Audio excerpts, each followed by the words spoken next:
Hello बच्चों, let's see the question here. Question says that for this case we have assertion and reason. Assertion says that if diameter of a sphere is decreased by 25%, then its curved surface area is decreased by 43.75%. Reason, curved surface area is increased when diameter decreases. तो इस case में हम solution start करते हैं और सबसे पहले हम यहाँ पे स्टार्ट करेंगे की कॉन्सेप्ट के साथ। इस केस के लिए यहाँ पे की कॉन्सेप्ट हो जाएगा formula of curved surface area of sphere. यहाँ पे हम कर्व्ड सरफेस एरिया को रिप्रेजेंट करते हैं CSA के थ्रू। सो CSA ये है कर्व्ड सरफेस एरिया। इसका फॉर्मूला होता है 4πr² और r यहाँ पे रिप्रेजेंट कर रहा है रेडियस को। क्वेश्चन में हमें बोला गया था that in assertion it is given diameter is decrease by 25% and we know the diameter ये होता है equal to twice of radius. Radius को यहाँ पे रिप्रेजेंट किससे किया है, हमने r से रिप्रेजेंट किया है। That means from this we can say diameter this is directly proportional to radius.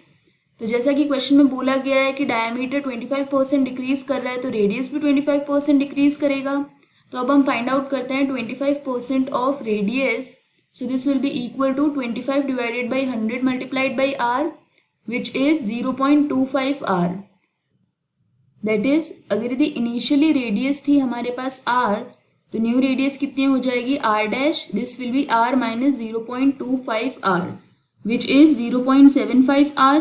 अब हम फाइंड आउट करते हैं new curve surface area. So curve surface area after decrease in radius ये हो जाएगा 4πr² और r यहाँ पे जो है वो है 0.75 r.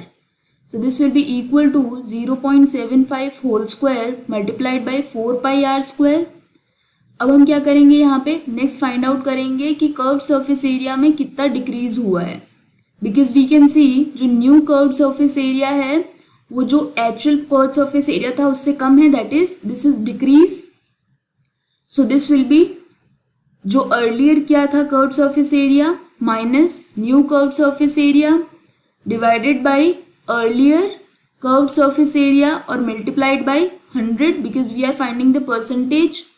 तो ये हो जाएगा, यहाँ पे क्या कर सकते हैं हम 4πr² से 4πr² कैंसिल आउट कर सकते हैं।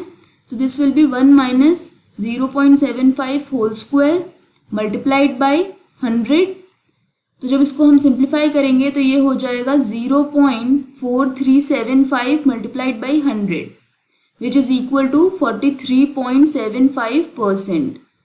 तो अगर यदि हम असर्शन देखें, इसमें बोला गया था अगर यदि डायमीटर डिक्रीज करेगा 25% से तो कर्व सरफेस एरिया ये डिक्रीज करेगा 43.75%। दैट इज असर्शन ट्रू है। रीजन यहाँ पे फॉल्स है बिकॉज यहाँ पे बोला गया है कर्व सरफेस एरिया इंक्रीज करेगा अगर यदि डायमीटर डिक्रीज करेगा। This is not true because curve surface area भी डिक्रीज कर रहा है। तो इससे हम बोल सकते हैं assertion is true but reason is false. That is C is correct option in this case. This is the final answer. I hope you understood the explanation. All the best.